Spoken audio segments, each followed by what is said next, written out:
we are covering AWS Compliance Programs, a critical topic for the AWS Certified Cloud Practitioner exam. The exam tests your understanding of how AWS helps customers meet various regulatory standards, but it's full of traps related to the shared responsibility model.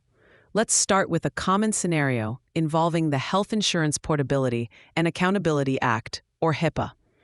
For a healthcare company to store patient records, they must be HIPAA compliant. The crucial point for the exam is that AWS provides a HIPAA-eligible environment, meaning AWS has secured the underlying infrastructure.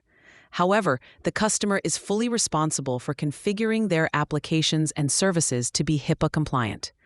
A frequent exam trick implies that using AWS is automatically compliant, which is false. The customer must handle encryption, access controls, and their own software security. This same principle applies to the Payment Card Industry Data Security Standard, or PCI DSS. If we process credit cards, you must comply with PCI DSS. AWS provides a PCI DSS compliant infrastructure, but if you store credit card numbers in an unencrypted S3 bucket, you have failed your compliance obligation, not AWS. The exam will present scenarios where you must identify if the responsibility lies with AWS or the customer. To get proof of AWS's compliance, you use AWS Artifact. AWS Artifact is a portal that provides on-demand access to AWS's security and compliance reports. A simple way to remember this is Artifact is for attestations.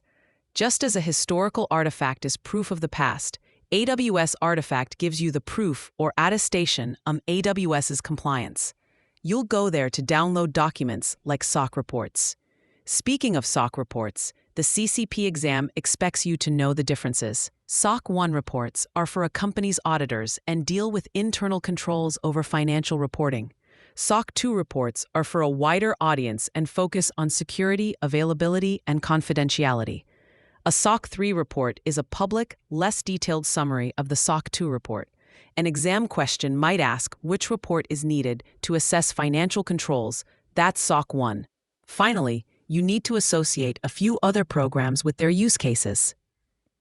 When you see a question about the U.S. federal government, the answer is almost always FedRAMP, which is the security standard for U.S. government agencies. If the question mentions data privacy for European Union citizens, you should immediately think of the General Data Protection Regulation, or GDPR. AWS provides the tools, but the customer, as the data controller, is responsible for their own GDPR compliance. The biggest takeaway for the exam is the shared nature of compliance. AWS secures the cloud, but you are always responsible for your security and compliance in the cloud. They provide the compliant foundation, but you have to build your house to code. For free practice questions, AI-powered explanations, and more exam prep tools, visit openexamprep.com. That's openexamprep, all one word, .com.